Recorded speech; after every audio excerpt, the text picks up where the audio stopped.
So Ken, I've gone through these tutorials. They've really helped me get my Goboxstudio up and running. But what if I don't want to use Ecamm Live? Yeah, really good question. What if I don't want to use Ecamm Live and I'm already using StreamYard and I'm used to StreamYard? I love what I do in StreamYard.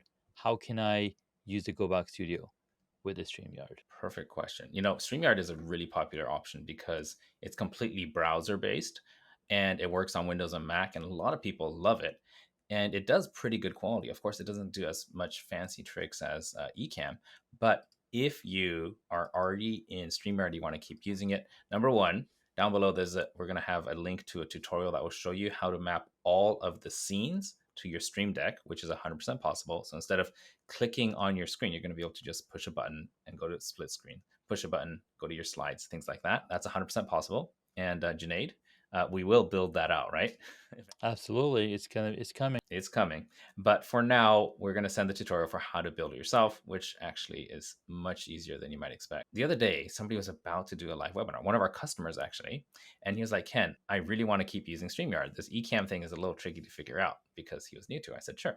So we went on some forums and we found some information on how to do it. And it actually worked out pretty well. So right here on my screen, I've got Zoom open, and this is how you're going to see Zoom. And then you got StreamYard. So I'm going to create a new studio. And if you've done StreamYard before, then you'll know what this is like, what's going on here, right? So I am going to add myself to the stream, and I'm going to add my good buddy. Who should I add?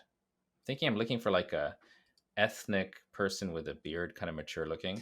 You know anyone? Let's try this guy named Junaid. All right, all right. So I'm gonna send. Actually, you're not in the Zoom yet, are you? I'm gonna send you this inside of chat. We're actually recording this in something called Riverside, which is crazy. We're using Riverside to record the tutorial.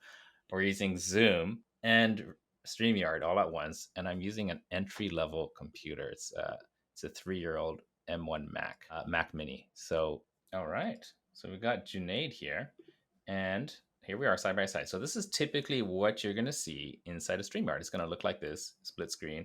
And then you got these controls that very easily switch between you, split screen, all kinds of options. And this is what people are used to. And of course, you can have hotkeys assigned. Now, what if you want this stuff to show up in Zoom? So in order to show everything you see here, all this screen switching stuff, the titles, if you want that to appear on Zoom, then first of all, we just want to hit this big share screen button. So in Zoom is where your participants are going to be, all right, in your webinar or your class or whatever you're doing. In StreamYard, that's where the video mixing is going to happen. So just remember, you're not streaming live from StreamYard, you're just showing what's on the screen. Now we're going to hit share screen, and then there's 3 tabs here across the top. We're going to hit advanced, and then we're going to hit portion of screen. Ooh. And then share. So right now, what's happening is this frame here, we're going to overlay this right over StreamYard on the frame, and only what's inside of this frame is going to get shared.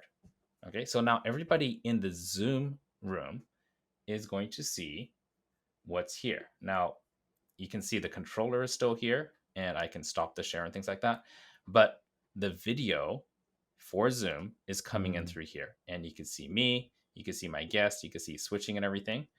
And you're going to be able to use StreamYard, but broadcast to Zoom. This is super useful, and it actually works really, really well. Now, here's the other plus side. If you're a StreamYard fan, you're going to know that you can be recording high quality streams using StreamYard. So then you're going to be able to get the individual audio and video files and have an editor edit it.